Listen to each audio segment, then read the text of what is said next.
In this video, I want to cover a common error that users are reporting back to me regarding VS Code and initializing Firebase. Running scripts on your system may be set to a restricted mode by default. This simply means that third-party software such as VS Code is unable to execute scripts.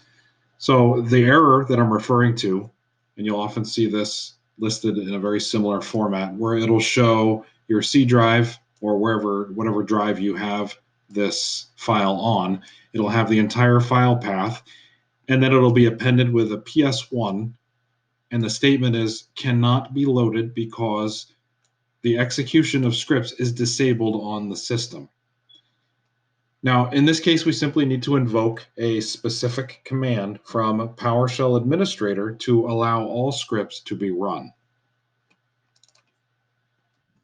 And how we do that is come down to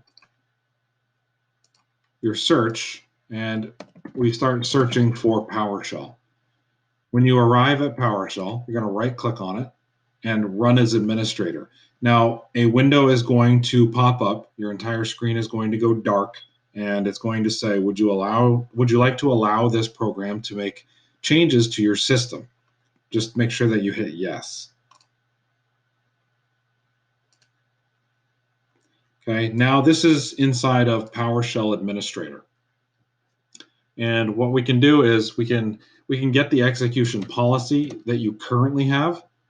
Get execution policy list, and it's going to show all of your current execution policies and the scope that they belong to and what they're currently set at. I've reset mine to restricted.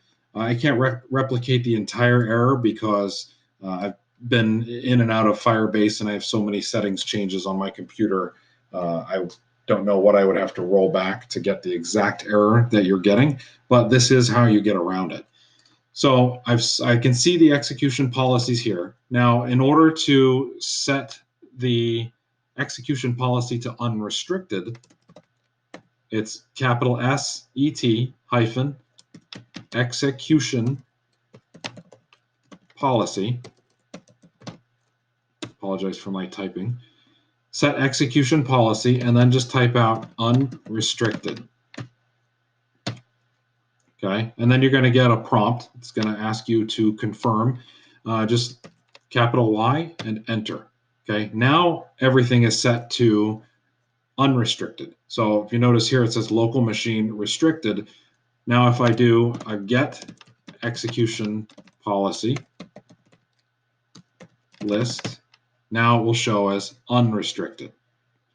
And then from within VS Code, you can do Firebase init, and then it will come up with the appropriate prompts to continue down the road of initializing Firebase. So I hope this video helped. Please leave your comments down below. As always, please like and subscribe so I can provide more videos based on your feedback. We'll see you next time.